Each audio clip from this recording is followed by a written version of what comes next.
This episode is brought to you by Set for Life Insurance. Protect yourself against life setbacks with Set for Life Insurance. Set for Life Insurance gets you disability and life insurance at a reduced cost with their exclusive discounts. Now that's why I use them. Visit www.setforlifeinsurance.com and tell them Dr. Darko sent you. Welcome to Docs Outside the Box podcast. This is your official show, looking inside the minds of cutting-edge and innovative doctors. Think you'll find these stories in any medical textbook? Sorry, you're getting real life insight from men and women pushing the envelope beyond medicine. Ordinary doctors doing extraordinary things.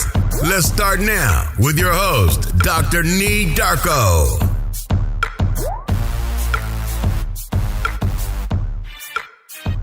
Hey docs, are you looking to learn how to become a physician leader?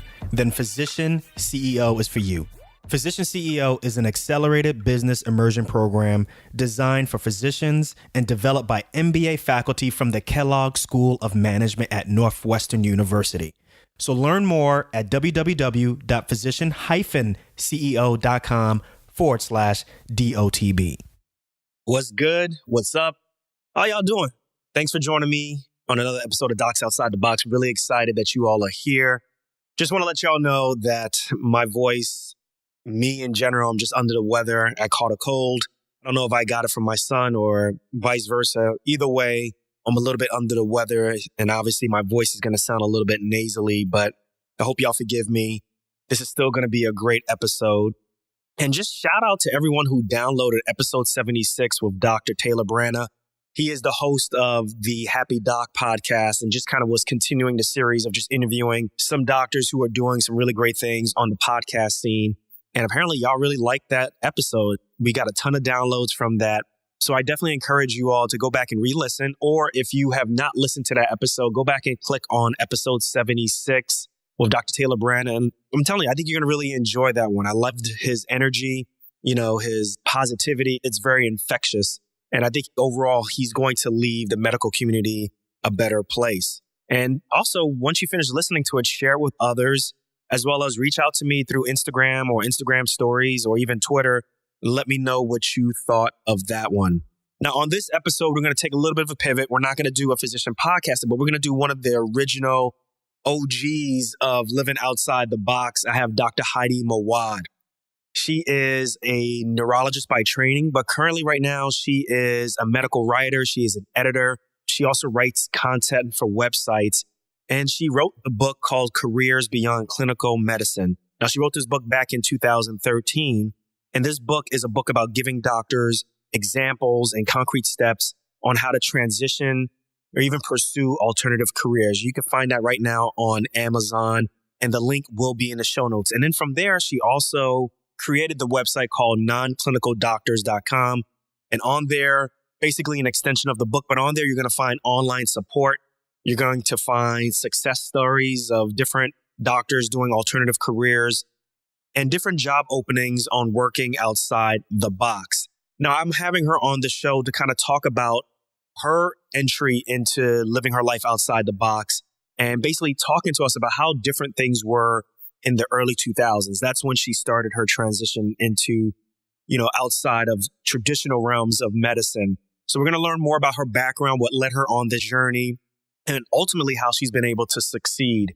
Now, things that I want you to pick up on this episode are her advice really to the young doctors who are listening to this show, particularly the young doctors who've just recently graduated and are either out of residency or getting towards the end of residency and are starting to think about doing something non-traditional. She's got some really good advice for you all thinking about doing that. We're going to hear about why she also decided to write her book. Now, I know everybody, or at least most people, have heard of the SEEK conference. That's the conference where you can learn about different career paths for doctors. But she's going to talk about her experience attending as well as speaking at this conference.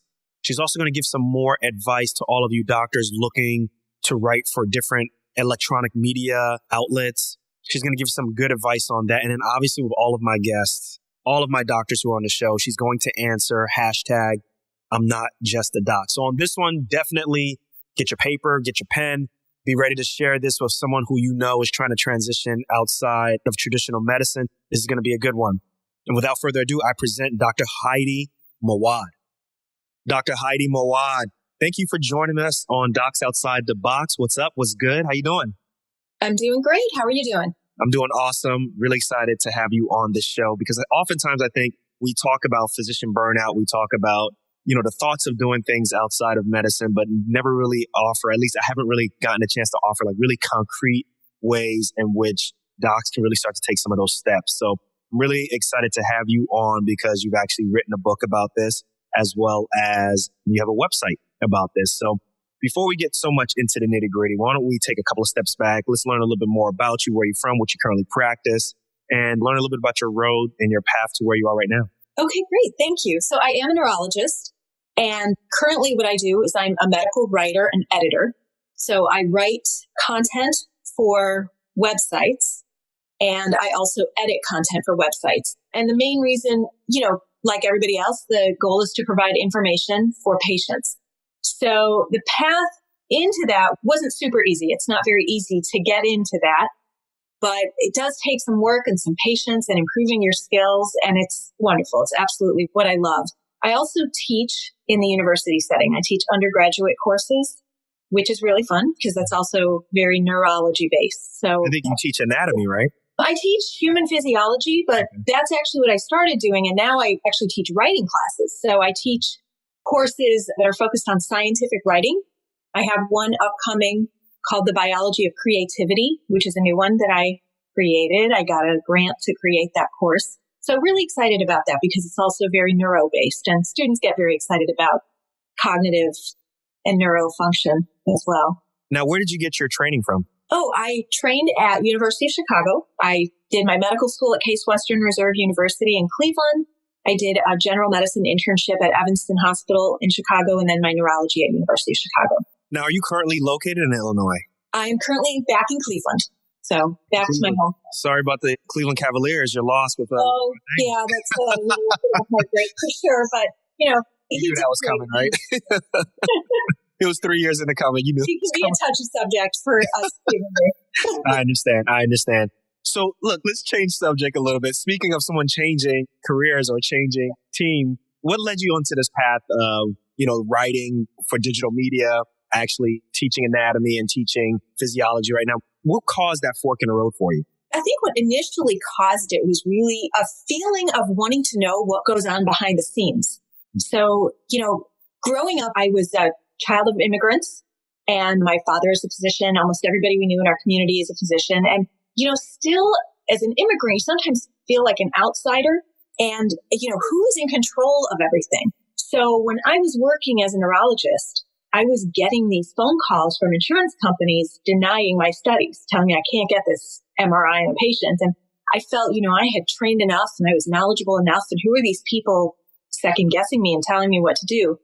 And so it really started from a desire to get behind the scenes and to be part of the club or whatever you want to call it of who's controlling things. Mm-hmm. And so I did get a job in utilization review. I did that for 7 years. It was awesome. And that company went through some changes and that ended. And then I started teaching mainly because that coincided with my kids' schedule. So it was just convenient for me to teach in college, but I loved it. Absolutely loved teaching, continued to do that. Have developed some really awesome and fun courses for students over the years. And then, that same kind of nagging desire of who's in control of all this came up when I was seeing all the health information on the internet. And, who wrote that was a big part of what I was thinking, and maybe I could do a better job. And so that was really the drive for me to get into writing was, trying to see, who provides all this health information. And I know I can do it. I know I can do a good job. And I also really loved writing. So that started off real slowly, started off with a ton of applications, ton of rejections, ton of writing samples, sometimes doing things with an overwhelming amount of edits. And then gradually I just got better and better and I got asked to do more. And now I was promoted to being, editing. So that takes some time to build that because it's very different from the training we had as physicians. But if you're really dedicated and you really want to do it, you can build your skills and you can get better and better to the point where people then reach out to you. So now I'm not doing all the applying anymore. Now people are reaching out to me through the contacts that I've made over the years and asking me to do this extra project or, edit this or sometimes I do get contacted because of previous work and maybe an editor moved to a different company. And so it's those connections and networking over the years that helps with that. How was that transition from full-time clinical neurology to, doing utilization review? Did you struggle with that? Did you shift from doing one thing full-time completely to doing utilization review full-time, or was there a transition? I was hesitant. So I did both at the same time for, I think it was about 8 months before I left clinical medicine. And I know 8 months may not seem that long, but for me, I didn't really have the option to work a ton of hours for a very long period of time because my kids were young and I had a third one on the way. And at that point, I decided that I had to pick one, and I picked the job that had the better lifestyle. Also, utilization review, for how unfair, the economics of medicine is, it pays substantially more than clinical practice. And so it just was much more practical for me. Okay, Dr. Heidi, were there any issues at work in terms of practicing clinically or any issues with colleagues that kind of, let's just say, I don't mean to use the word quote unquote force, but was there anything that kind of pushed you towards utilization review outside of social issues at home? No, I mean, definitely I was very happy as a neurologist. I love neurology, really liked my patients. I had a lot of respect for the colleagues in my department. It was the department where I had been a medical student. When I came back to Cleveland after training, those same professors who had taught me were my colleagues then. So no, it wasn't that I really, really wanted to leave. It was more that I just had this intense curiosity about what was going on behind the scenes. And I really wanted to be a part of it. And then, just when I realized that the work was so much more practical and so much more flexible, and I was doing it from home and it paid more, as a mom of young kids, I felt like it was just kind of a no-brainer that I had to. Does it really pays more than clinical medicine? At that time it did. Gotcha. And I don't know about it anymore. I've seen some things on physician social media sites, and I think it's gone down a little bit, or maybe a lot, to be honest. But I think at that time, yeah, for sure at that time. I don't know what's going on now. And it was still a very early, this was back in 2003. So it was still a relatively early industry. And I'm just going to go ahead and tell you one of my explanations for why I think it was so good at the time. I was the only female physician in that whole company. So it was basically older males who were extremely confident. And so I think I kind of got lucky and piggybacked off of their strong negotiating skills. And I don't know if it would be the same nowadays, but I was truly the only woman. So I think, I got lucky. They sort of negotiated what they wanted, and they had high expectations. And, that was the environment back then. So what led you beyond not only just, shifting towards utilization review, but also deciding to write your book called Careers Beyond Clinical Medicine that right now is on Amazon, and then eventually switching and going and doing your website, nonclinicaldoctors.com? Yeah, so that was really based on, the work I was doing. Many of the doctors that I spoke to were very interested in finding out more. And they would ask me questions about it. And a lot of doctors asked me if I could get them a job in the company where I was working. And, for various reasons, when you talk to a physician who wants to get out of medicine, I could tell for sure that for some people, the work I was doing was not going to be the right fit for them. Some of them might have been better doing research, or some of them might have been better in pharma, or in a job that requires travel, where that was not something I was willing to take on. I wasn't willing to take on travel and that kind of thing. So it just gave me this sense that I think the answer for each doctor is a little different.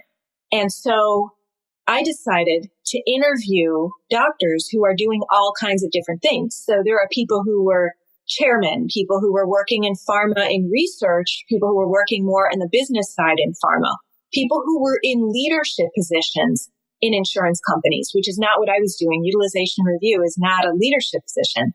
There were people who started their own companies, and people who were doing telemedicine back when it was still fairly new. And there was someone who started his own telemedicine company. So I interviewed these people to get their stories and to figure out, how did they do it, so that I could provide physicians a wider array of what they could do, because I didn't think what I was doing was right for everyone. And I'm also a neurologist, and neurology is a very expensive, imaging. It's very expensive imaging. So neurology was more in demand in utilization review than, say, someone who's a rheumatologist who might be in high demand in a pharmaceutical company because they have a lot of, immunosuppressive medications. So that was really my drive. And I felt like if I'm already getting all these people trying to ask me what to do, then there must be even more that I don't know, and I need to provide this information. Now, obviously, that's kind of like the similar theme with Docs Outside the Box. Like, once I did locum tenens work and started seeing what other doctors were doing with, locum tenens and then doing what they were doing on the side, I was like, man, like I probably would have done something differently, but I know I'm not the only person who feels this way and wants to know what's out there. So kind of similar motivation there. Was there a common theme that you noticed among these physicians in terms of, why they were in non-clinical fields? Well, at that time, most of them were people who were doing very well clinically, but they had very small side projects that were non-clinical, often within their hospital system. Or if they were in private practice, they maybe worked with a supplier who was providing them with some equipment or something, but then they got super interested in the technology and improving the technology. So a lot of times the pathway in was through their clinical work. I mean, that was initially my first pathway in too. I mean, it was during my clinical work when I was getting rejected, my MRI requests were getting rejected, that I spoke with the person who was rejecting them, and I proposed to him that I join the company. So that's really the easiest way.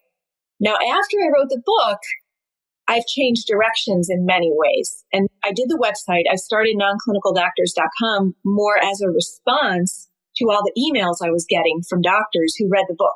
And their concerns were a little bit different.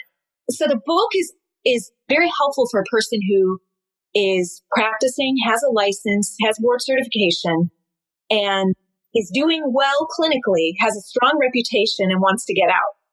But the emails I was getting were people who didn't match, people who had substance abuse issues and got kicked out, people who were burned out, or people who felt like they were going to develop substance abuse issues if they don't get out, people who were having conflicts with their colleagues. And so the website is much more like, okay, you need to get a job. You need to get a job now. And even if you're not super qualified, this is what you can do. You can click on these links. You can apply to these places. It's just taking a different turn. And what I think I like about the website is you're giving actual tangible jobs that they can do as opposed to this nebulous, you can do other things outside of medicine. It's like, yeah, that's great. But like, give me like a specific job duty that someone is doing. And I really like that about the site. So I'm sure you've been getting a ton of traffic to that site. And now, a word from our sponsor. Understanding how to run a business in medicine will put you at a unique advantage in the future. Whether it's leading a hospital, practice, or starting a new venture, the Physician CEO program will put you in focus from day one. Physician CEO is an accelerated business immersion program developed by MBA faculty from the Kellogg School of Management at Northwestern University. The Physician CEO program provides an intensive MBA-style education made up of modules, with each module covering topics from leadership to entrepreneurial ventures. Because of their individualized structure, each participant leaves the program with their 1, 3, and even 5-year business plan, all designed to function in the real world. If you're a physician who is looking to start your own venture, lead your practice or department, or even start planning for succession out of medicine, then you can't afford to miss this opportunity. Class is filling up. Learn more at www.physician-ceo.com/DOTB. One thing I want to know is, okay, a lot of your transition was happening in the early 2000s. Can you compare and contrast the environment, the atmosphere that, let's just say, a doctor would feel or would, what was the atmosphere like saying that you wanted to transition into a non-clinical field back then, compare it to right now? Like, have we reached a tipping point? Is it a lot easier now to say that, or is it just the same? Oh, I think it's much easier to say that. I mean, I think that my leaving clinical medicine, many people looked at it as me not working at all, even though I was working at a job where I was earning more than clinical medicine. But, a lot of people just considered me a stay-at-home mom, which is fine. I mean, my own career satisfaction is what I cared about, not what people thought. And I think because I was so balanced and it did pay so well and it was so flexible, my kids had the same advantage almost as having a stay-at-home mom, because I was home and I didn't work too much and I didn't work weekends or take call or any of that kind of thing. But so I think the attitude back then was, if you leave clinical medicine, you're just not working. you've like fallen off the face of the planet. Where I think now people talk about it.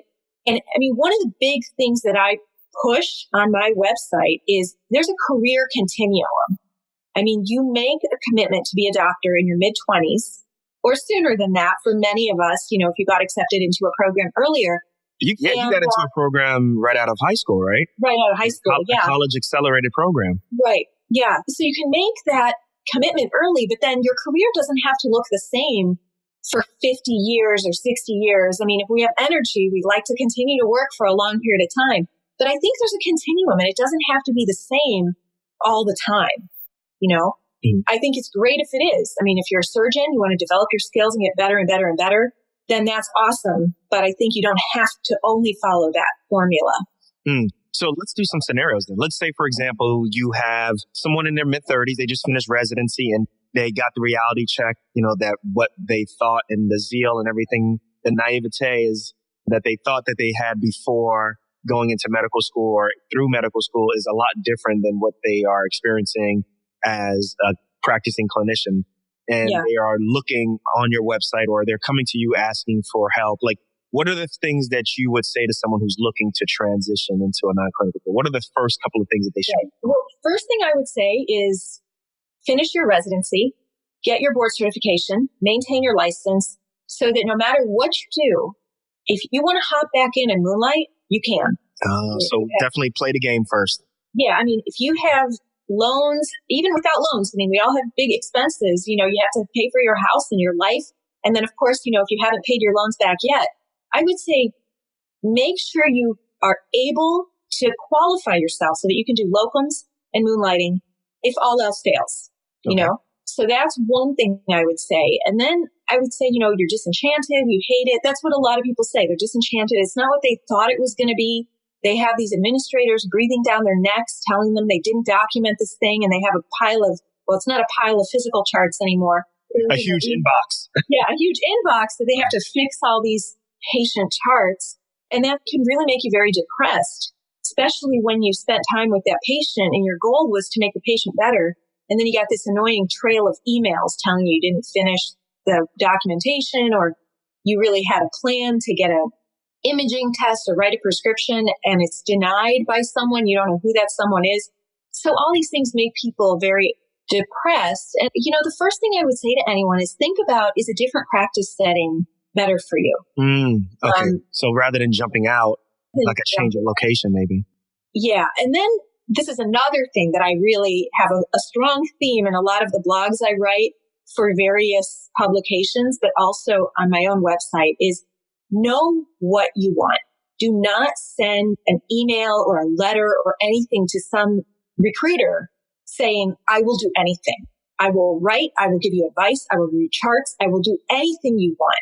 I read one of your blog posts that said that. Why do you say not to do that? I just don't think anyone wants to hire someone with that attitude because that's basically just rescuing you. And if they do hire you, they're going to offer you a very, very low salary because you don't know what you want. I get it. You're not interested in building anything. I mean, if you can say, and I mean, I know it's not easy to break into being a podcaster. I mean, think about all the work you had to do. But if you at least even say something like that, I want to get into media, then you have some sense of direction. Mm-hmm. And then do your homework. Find out what that industry is about. Find out what the companies are that are hiring for that industry. And spend time on their websites looking at their identity and what they value so that you can position yourself better. And I'm not saying lie. What I'm saying is if you find out their identity and what they value is so different from you, then just stay away from that and pivot. Okay, so my next question then would be, what if you have a doctor who they enjoy the clinical practice, but they just kind of would like to do some other things? Like, how do they figure out what they want to do? How do they figure out what's out there? Because I know you mentioned, and that's a really good point, if you're going to inquire about or try to look for a job, you should really know what you want to do. But what if you're that step before? How do you figure out, what's the next step?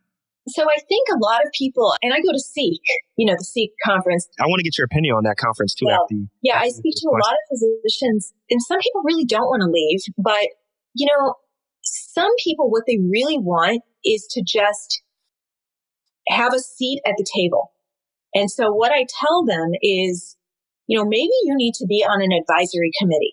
Keep your clinical practice and be on an advisory committee for pharma or something like that. And then see if that's something you really like.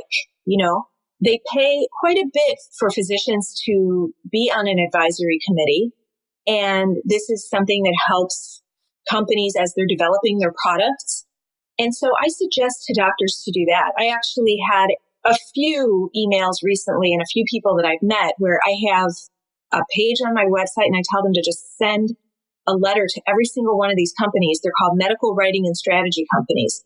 They sometimes do writing and projects for pharma and other medical device companies to help them just get their writing together. And what they do often is they'll get like an advisory committee from physicians.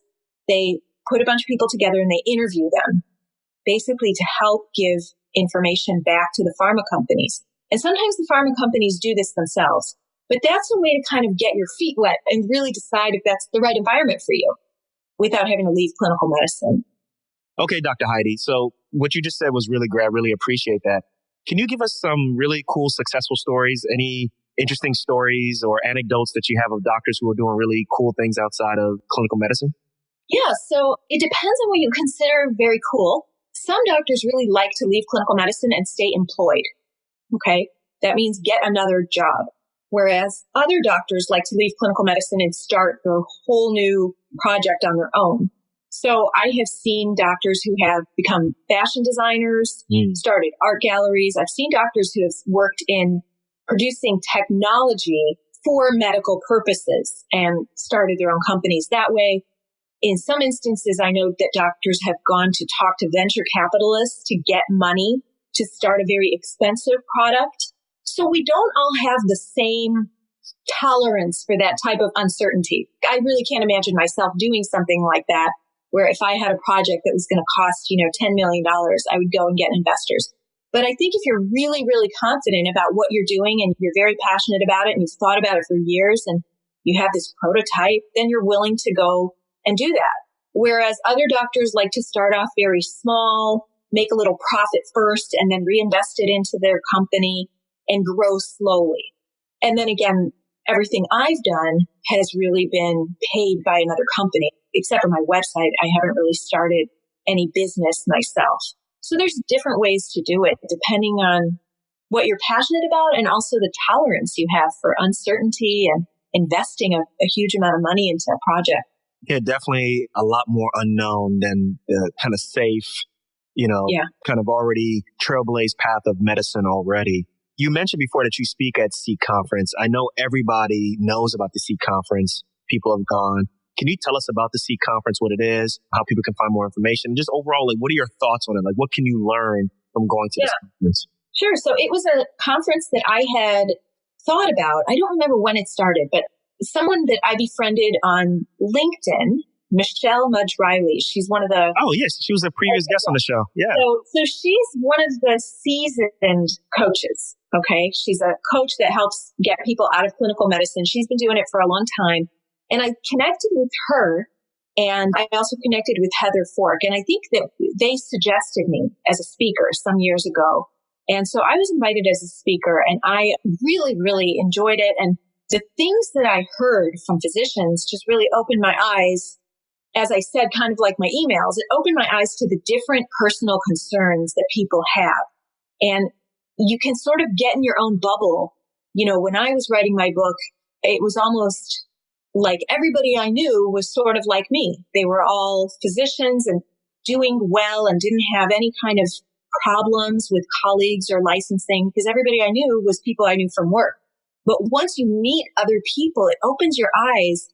And in some ways, it's sort of like neurology for me. I mean, when you're a neurologist, you're doing something for people who are really suffering from the most difficult medical conditions. And when you talk to doctors who are really in a bind, who really are having trouble, it just evokes a certain type of sympathy, and you want to do what you can to find the right resources. And that's a big drive for my website. When I talk to people who are really, these are physicians, and I really want to give them the right resources so they can work and make a living and be proud of what they're doing.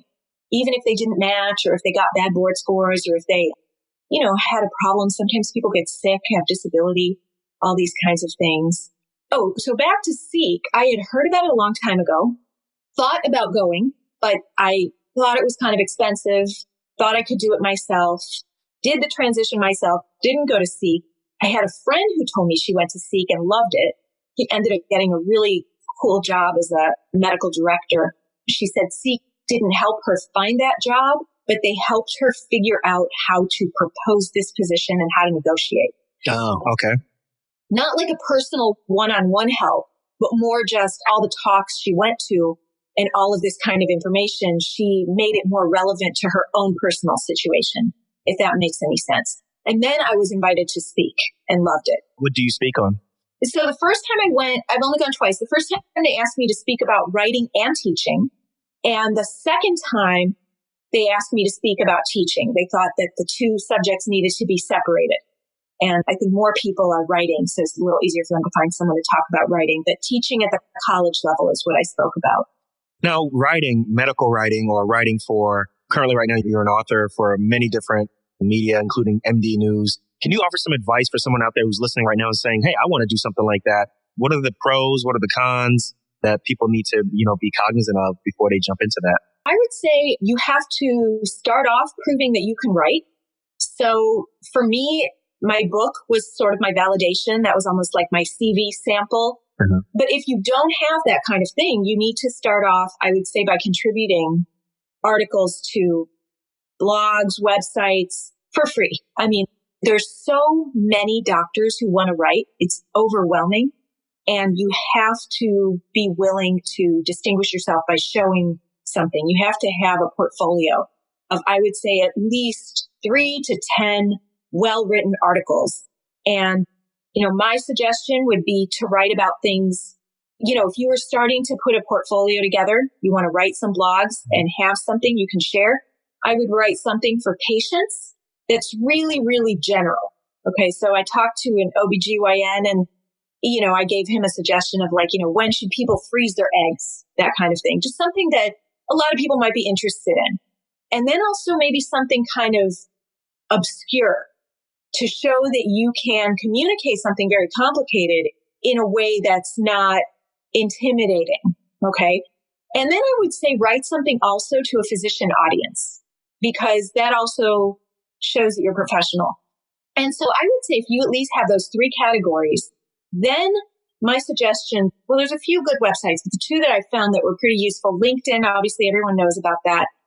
You can apply, you could look up medical writer and see what the openings are and apply and send your samples. You could put your links in your CV. And another one, it costs money, but a friend told me about it some years ago. It's called flexjobs.com. And I get nothing out of this. I'm not affiliated with them at all, but they also have some really good jobs for writing as well. And so I would say just, look and apply and apply and apply. And if you're luckier than me, maybe you'll get some great responses right away. I got tons and tons of rejections when I first started. So don't let that discourage you. So, Dr. Heidi, we're getting towards the end of the interview. This is now time for a fast fire questions. Just let me know what's on the top of your head when I ask these questions. You game? Sure. Okay. So if we can parse down this interview just to kind of one topic, one idea, what's one thing that you want the audience to take from this podcast? I would say the one thing is do what you love. Don't be afraid to do what you love, but maintain some securities. Keep your license, keep your board certification. Don't give those things up. I love it. Knowing what you know now, what advice would you have given to yourself as a pre-med? You know what I would have said as a pre-med? I would have said, don't be afraid to do a writing internship or ask about these kinds of things. See if there's a way that I could do something in the media and have a formal training as a physician. There's these medical journalism internships that are popping up all over the place. And I'm just saying to myself, if I had known about these things when I was a resident or even a medical student, I would have jumped all over these things. Yeah, I think I would have too. I don't think they existed when I was a student. So. Man, talk about jealousy. Right? Yeah. Let's move on then. What's a personal habit that has helped you become more successful or even just a doc outside the box?